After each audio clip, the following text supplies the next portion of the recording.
It's Purple Daily on Score North and ScoreNorth.com. Kind of went through the first 2 years of his career the way he has, but that's behind him right now. And like I always tell him, as a DB, you got to have amnesia anyway. You can't worry about the success or the failure. You know, you have to worry about fixing the problem that's present right now. And at the end of the day, he came back in with a chip on his shoulder, moving a lot more fluent. You can tell he's comfortable in the scheme, and just extremely proud of the strides he's been taking. Now he just have to go out there and put it on tape when it counts for real. There he is, Patrick Peterson, probably looking younger now than he did like 10 years ago. The dude is aging very gracefully. Yes, he is. Early 30s. So this is Purple Daily. Speaking of aging gracefully, Phil Mackey, Judd Zulgad, and Declan Goff here with your daily Vikings entertainment. We just want the Vikings to win a Super Bowl before we die. 60-plus years. It's time to go, guys. Got about a month until the regular season. Let's get that offense into tip-top shape. We're going to focus on the quarterbacks in Judd's camp notes today and some various other things he observed over the weekend. But the show is presented by our friends at TCL. No matter what you watch, TCL has award-winning TVs for any budget, any space, all with stunning picture quality. And TCL makes more than just TVs. They offer mobile products, audio devices, home appliances. TCL bringing you joy and simplicity through innovative technology at TCL.com. All right, Judd, you're looking like you've been, the SPF has been at least holding off the sun from it's been working, frying your head too badly. Pretty good. It's been working. Yep, and it's been Saturday was rainy. They actually were going to practice indoors, and so they told fans sorry, but no access. Then they went outside, but not bad, and it was a light session on Sunday and very pleasant. So the last 2 days, at least, the weather has certainly cooperated from a football standpoint. Beautiful. So, okay, we if you missed our deep dive on Sunday into the current center competition, as Kevin O'Connell put it, unless words are being taken out of context, which, you know, I know Kwesi and Kevin O'Connell have been worried about that, but he did refer to it as a competition, and he acknowledged some of the struggles Garrett Bradbury has had that we've all seen for years in pass protection. So the deep dive on the center position is the Sunday episode, so definitely check that out. We said, let's devote the Monday episode to just sort of a state of the Vikings quarterbacks discussion through the first couple weeks of camp. So you take it wherever you want here, Judd, but let's discuss sort of where are the quarterbacks, Kirk Cousins, Kellen Mond, Sean Mannion, after a couple weeks in Camp KOC. So there's at least two very different stories here as far as, I think, expectations.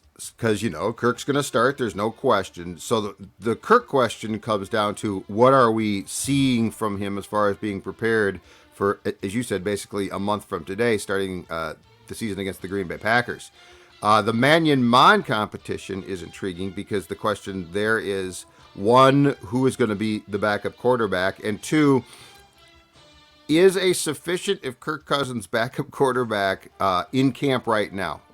So, like, could you get to a point, and we'll discuss this, where you just simply say the backup quarterback is not on the roster? Like, there might be a practice squad guy in mind, but so let's start with Cousins though, because I think this camp has been extremely intriguing from that standpoint, as far as the not just the work he's done in trying to learn what is for him a system that he was familiar with a little bit in Washington, but hadn't run for a long time.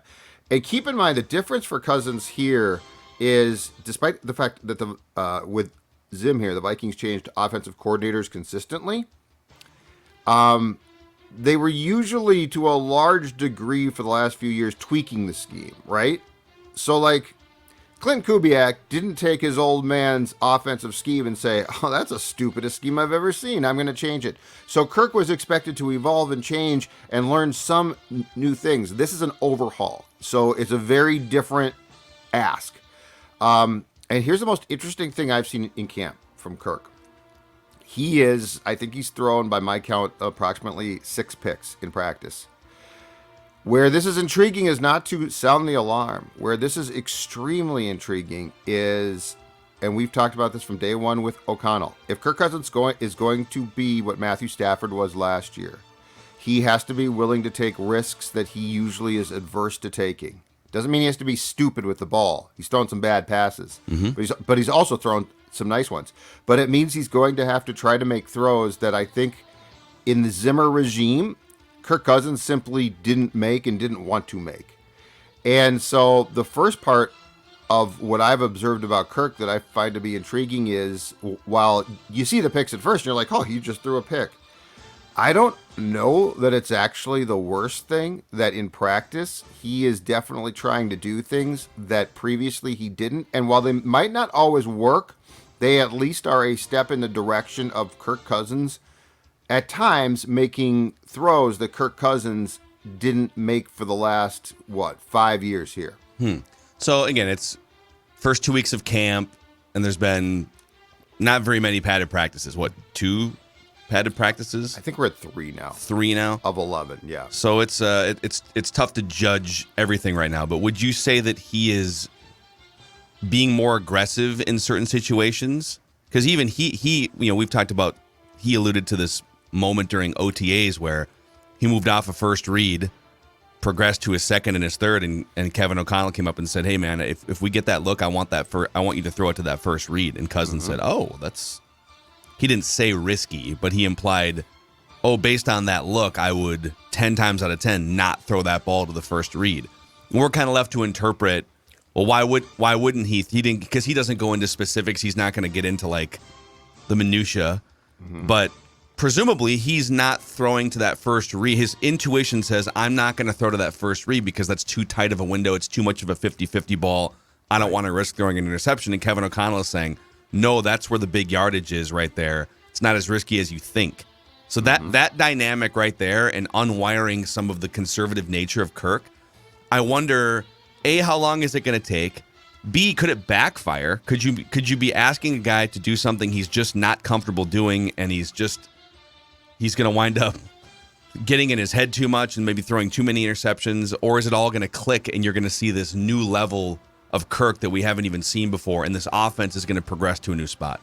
So I don't know the answer yet, but I think there's a few different plausible outcomes.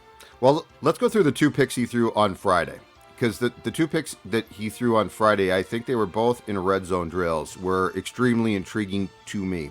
The first one is a ball that he attempted, and I don't know if it was for Jefferson or Thielen, but he attempted to pass over the middle, and Jordan Hicks picked him off pretty easily.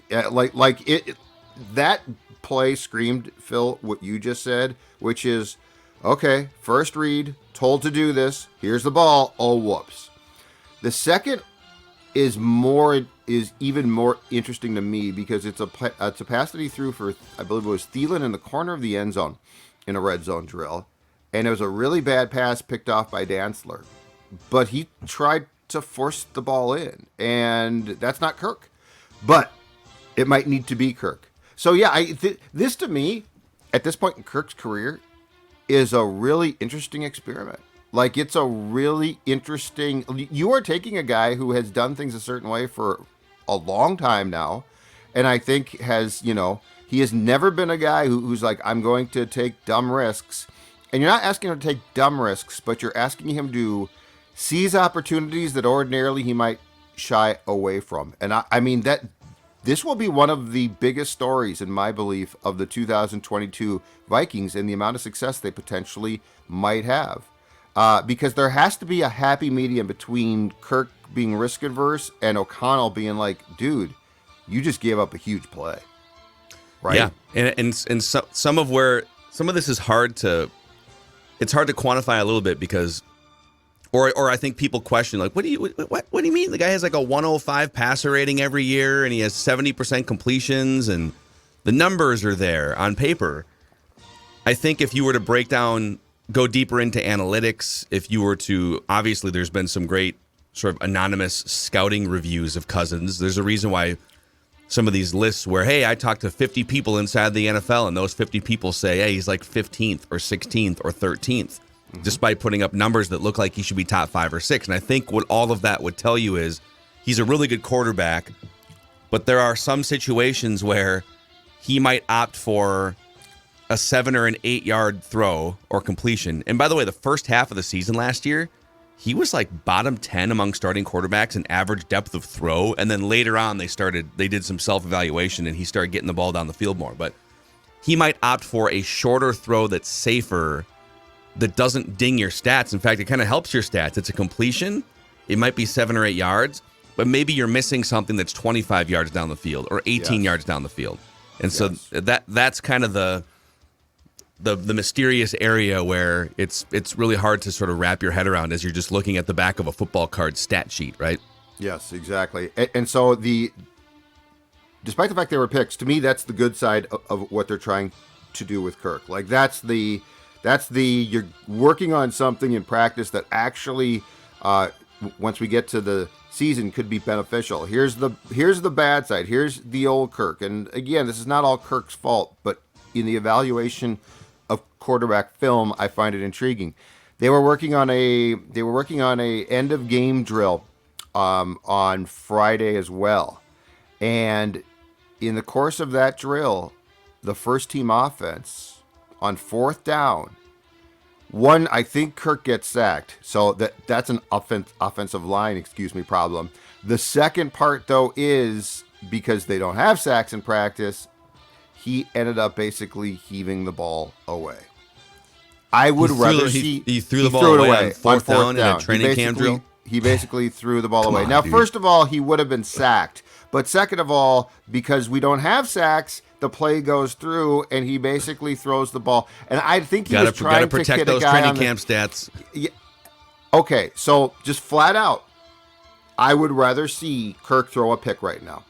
I would far rather see him throw a pick than throw the ball away. So to me, that's where we are at a very interesting crossroads, potentially, in the career of Kirk Cousins and sort of how Kevin O'Connell is trying to get in Kirk's brain and rewire Kirk. I think this is a really interesting, in-depth discussion about what you can do with a quarterback at this point in his life and his career. And if you can do it well, it could be good. Kevin O'Connell can't change, and this is broken record, right? I think we've been talking about this for 6 to 8 months. And I was talking about it with Realistic Randy last week, by the way. Another Realistic Randy episode dropping today on Monday. You aren't going to be able to change the physical traits of Kirk Cousins, right? He's 34 years old. Like, he's been in the league for 10 years. He actually throws one of the best deep balls in the league. You're not going to change one of the physical traits. You can't make him quicker. You can't make him roll out faster. He is who he is. But can you change the mental wiring, right? Like, can you change the idea that, hey, there's a shot here, you have to take it? And I think that's what Kevin O'Connell can get out of Kirk. If there's something more to his game, it's not the physical part of his game. It's the mental part of his game that, for whatever reason, he seems to lack in either big moments or moments that, hey, this is a chance to get a kill shot. Go take it. And that right there is sort of the conundrum of quarterbacks. Like, Tom Brady's the only one, maybe a little bit Aaron Rodgers. But you progress after 10, 15, in Tom Brady's case, 20-plus years mentally. Peyton Manning said, yeah, when I retired, I couldn't throw a ball 12 yards down the field anymore, but I saw everything like Neo in the Matrix. Everything was slow motion. I knew exactly what every defender was doing. I knew the tells. I've seen every alignment. And so that's the race against time that all quarterbacks have, is can you capitalize on sort of the hockey stick growth of your mental capacity. Once you get to your early mid-30s, it's just like, oh my God, it just starts your ability to process probably just compounds year after year. But physically, you actually start to erode. Forget about like adding speed to Kirk, or like, not only can you not change Kirk physically, he's only going to erode physically from this point forward, because of where he's at age-wise. But he is entering a sweet spot mentally where from age 33, 34 to 38, if he gets paired with the right coach here, and maybe he is with Kevin O'Connell, there could be a Kirk renaissance if things click in the next few years. And I think what O'Connell is saying to Kirk, too, is this. If I give you a first read, it should work. Because I think the problem is, so to Dex's point, Kirk's got a great arm, and Kirk can make throws. But I think part of the problem with Kirk is Kirk doesn't, I don't know that Kirk necessarily throws a great ball of anticipatory skill. And by that, I mean, we are now in a league where you have to throw the ball to where the receiver will be, not where the receiver is, and you have to trust everybody involved, including the play caller, right? And I think that despite the fact that physically Kirk throws a great football, I don't know that he necessarily trusts himself, or at times the guy calling plays where that first read is absolutely right. But the ball has to be delivered. And it doesn't have to be delivered 1, 2, 3. It has to be delivered one. Bang, it's out. Mm-hmm. And so, like, this is all, again, gets into the really interesting points of the evolution of if the Vikings are going to be as successful as the Vikings think that they can be, can they get their quarterback there? On to backups. Hold on. I actually have a couple more questions on Kirk O'Connell here.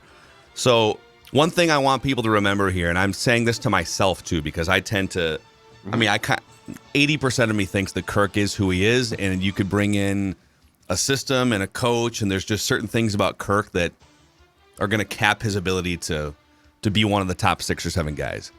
But then I remember back to the 2017-18 Los Angeles Rams that won a combined 24 regular season games over 2 years and produced a back-to-back Pro Bowler in Jared Goff with this offense, Sean McVay's offense. They had the number 1 offense in the NFL in 2017 with a second-year Jared Goff who led the NFL in yards per completion, passer rating over 100 for 2 straight years, Super Bowl appearance. The guy threw for 4,700 yards in 2018 and had career highs across the board in QBR, in yards per game, in yards per attempt. So then we've seen what Jared Goff looks like when you strip away the Sean McVay, Kevin O'Connell system and everything that he's doing in Detroit right now. So if Jared Goff can perform at that level in 2017-18, I don't think anyone would disagree that Kirk Cousins is a far more talented quarterback than Jared Goff has shown himself to be in 6 years in the NFL. Here's my last question for you, and then we can get to backups. In what you've observed, and I get that most of their relationship takes place behind the scenes in meetings and text messages or phone calls or whatever, but right. What have you observed just on the field at practice between Kevin O'Connell and Kirk Cousins, or at press conferences, the way they sort of talk about each other? Kirk has been Kirk, which is sort of he's just Kirk. He doesn't really say he doesn't not say good things. It's just very rehearsed. It's very practiced. It's very, again, corporate quarterback like. Yeah. O'Connell's praised him, and O'Connell. I think O'Connell looks at, to your point about Jared Goff. I think O'Connell looks at Jared Goff and says, well, Kirk might not be Stafford, but he's far closer to being Matthew Stafford than Goff. And so I think he does see that potential there. But yeah, it's so hard to tell with Kirk because Kirk is sort of awkward, and I feel like Kirk never really wants you to get in on how he feels about something, a coach especially. And I always do feel like Kirk is publicly trying to distance himself from, hey, if this goes down in flames, I don't want the smoke from that, right?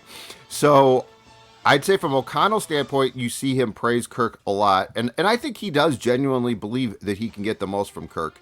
In Kirk's case, Kirk seems happier, like he definitely does. The mood around the entire camp seems far superior.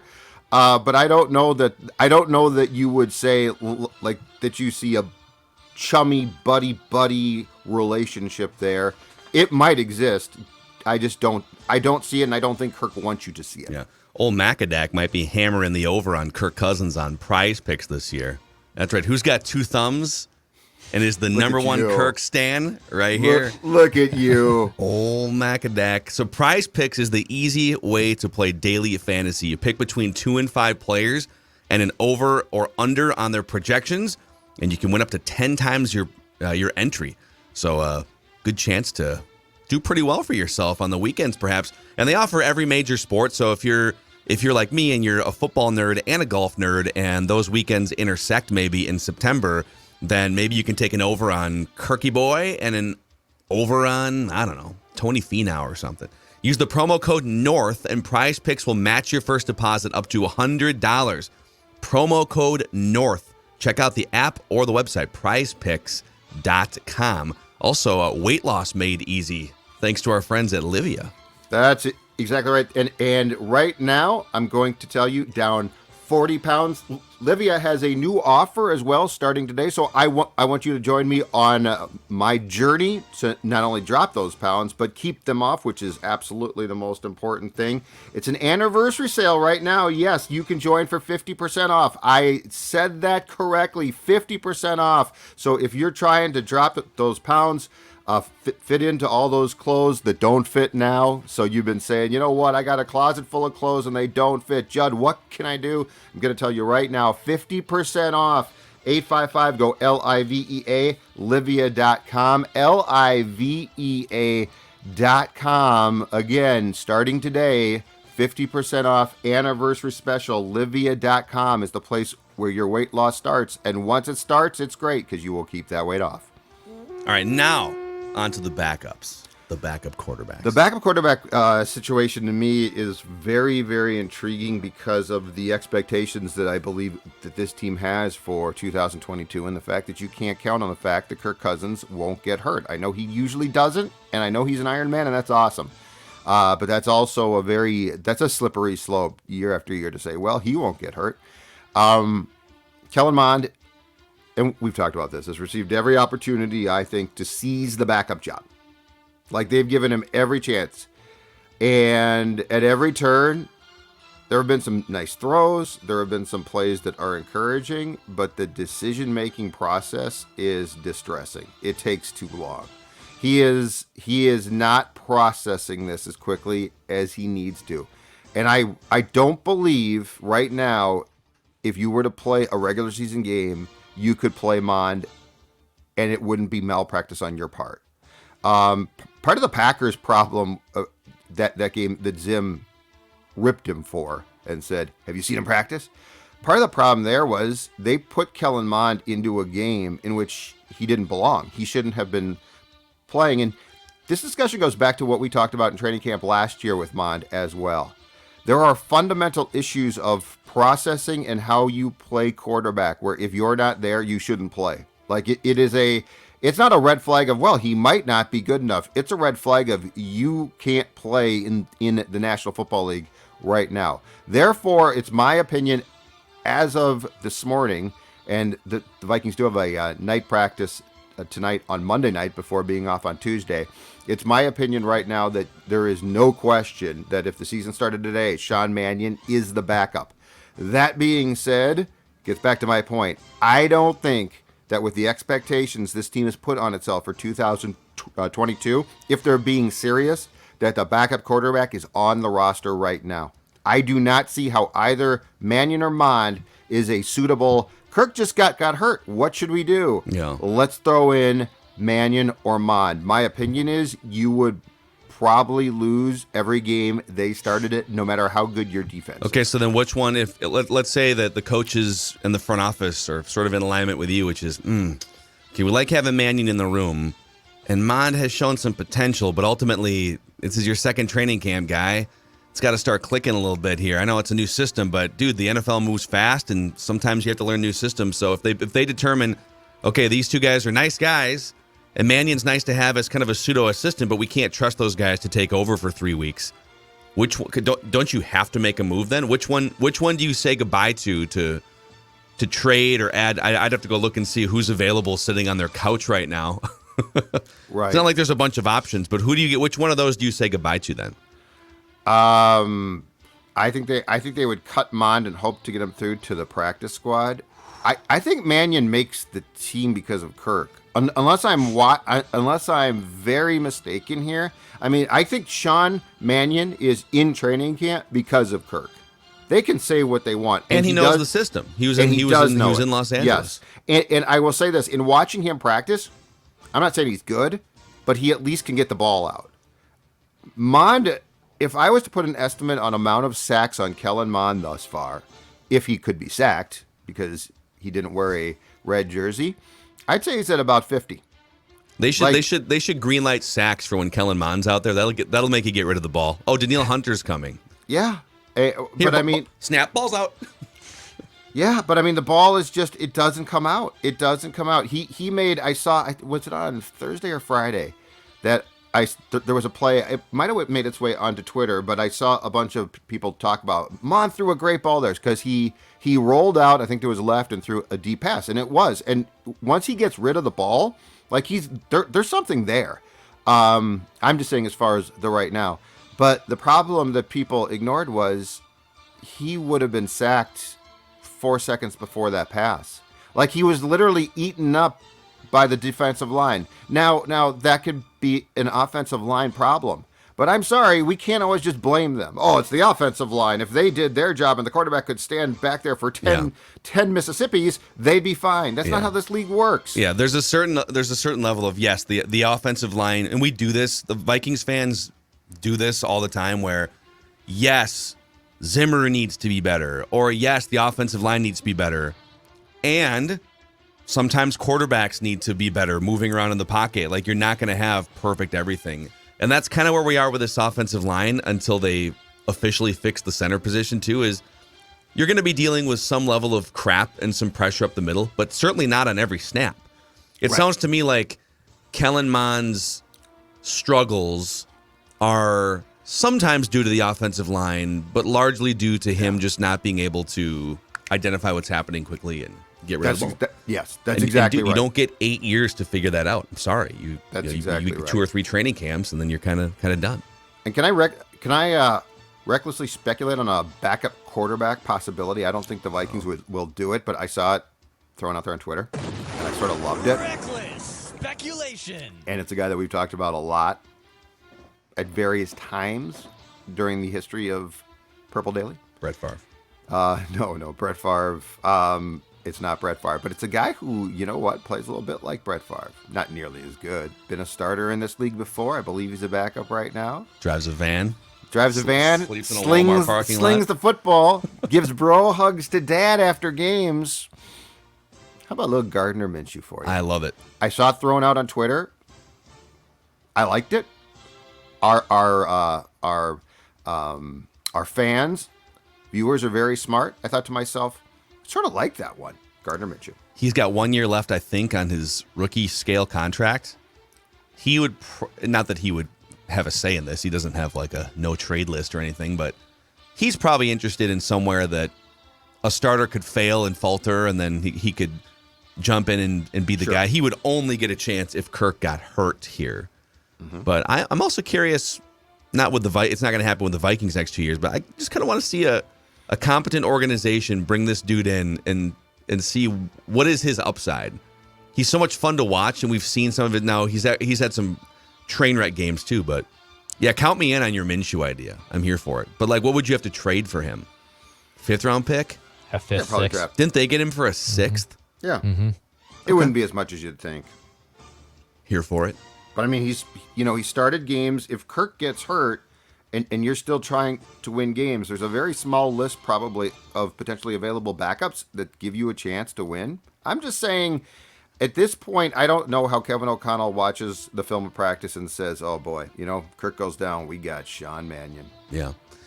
Give us just a few other tidbits from your notebook here. And for the audience, shameless plug, we are capped here. We have about 5 or 10 minutes left because Declan and I are going to talk to Le Champion himself, Chris Jericho, for Mackie and Judd. So if you're a wrestling fan, you want to check out Mackie and Judd's podcast feed here. But Judd, what else you got in that notebook? Ed Ingram, didn't Ed Ingram get some run with the ones? Yeah, so they had a very light practice in shorts yesterday. So this is good, and it's also a little bit concerning. Jesse Davis was off, so he right now is the, as far as I can tell, starting right guard.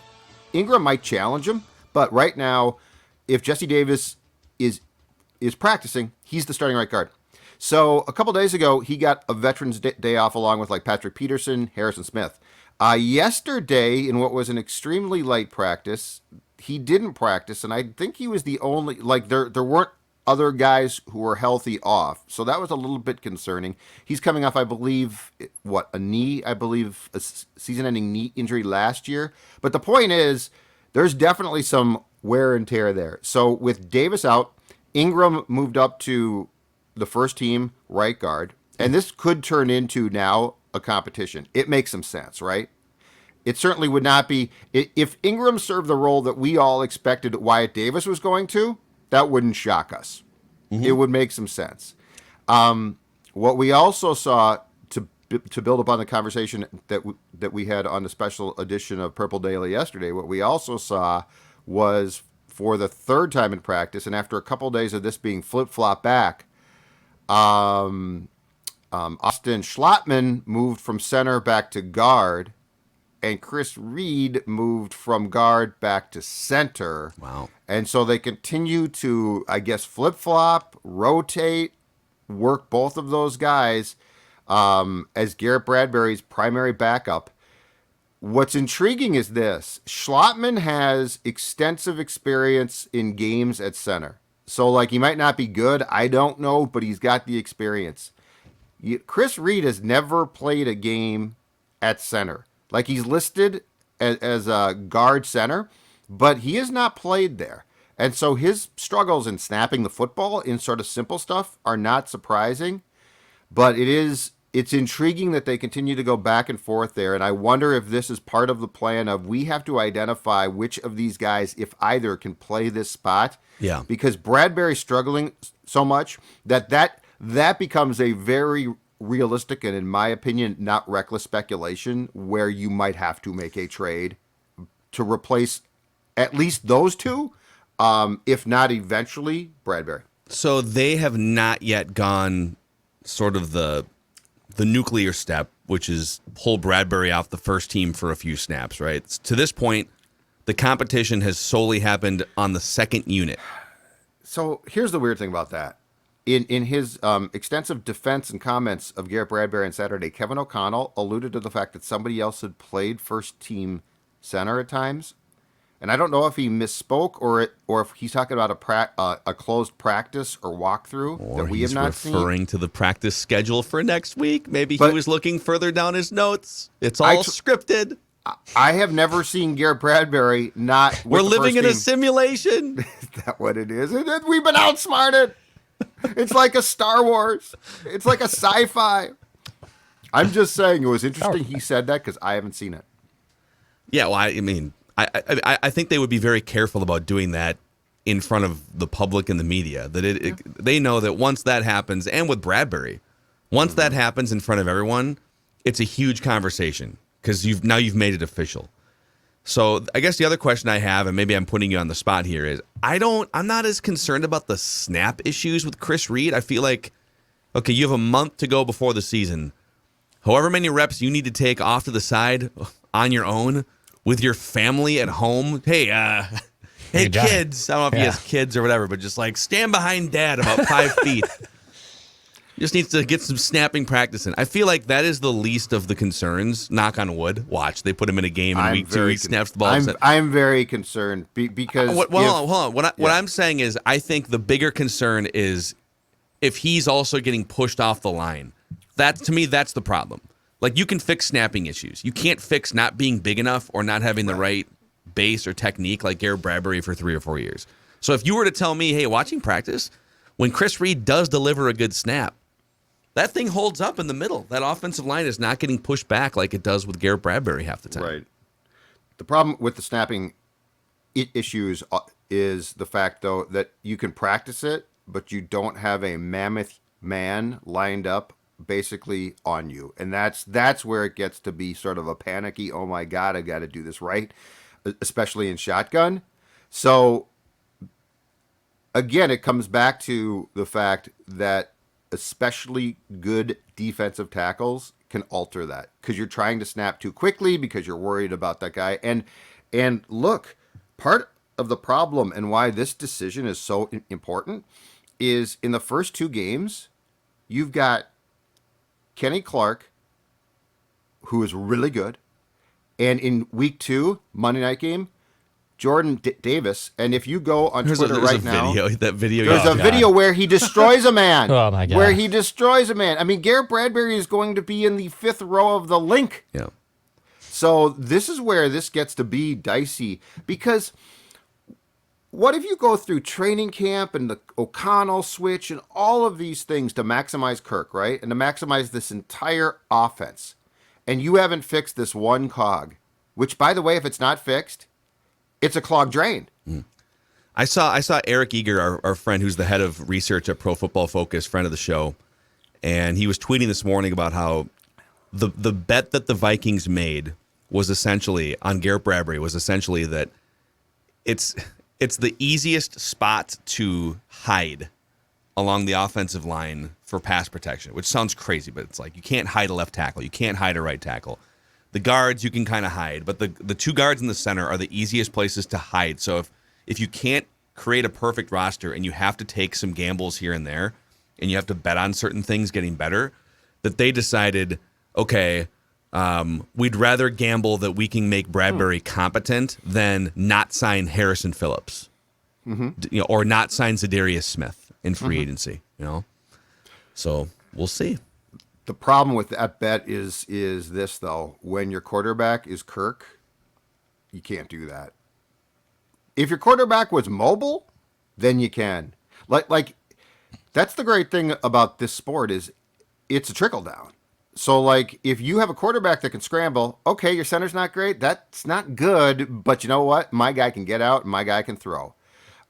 With Kirk, the one thing you will not change about Kirk, no question, is this. Kirk he's not only not mobile to a large degree, but the pocket presence will always be a huge problem. And you've got to do everything in your power as a coach to cover up for that deficiency. Yeah. And one of those things is you cannot have... I mean, Kenny Clark right now is going to live right by Kirk the entire afternoon of the opener.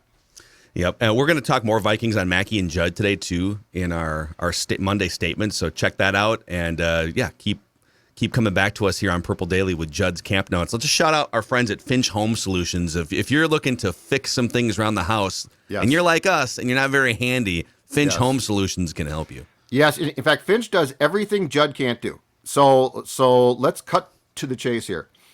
Judd is incompetent when it comes to fixing things. Like if there is a light out, I can barely replace a light bulb. And so I've said before, what am I going to do? And ordinarily I call Dawn, but that's embarrassing. But you know what? Finch Home Solutions does this professionally, and they do it well, and they can take care of everything from faulty outlets to flickering lights to installing or replacing electrical panels. I don't even know what electrical panels are.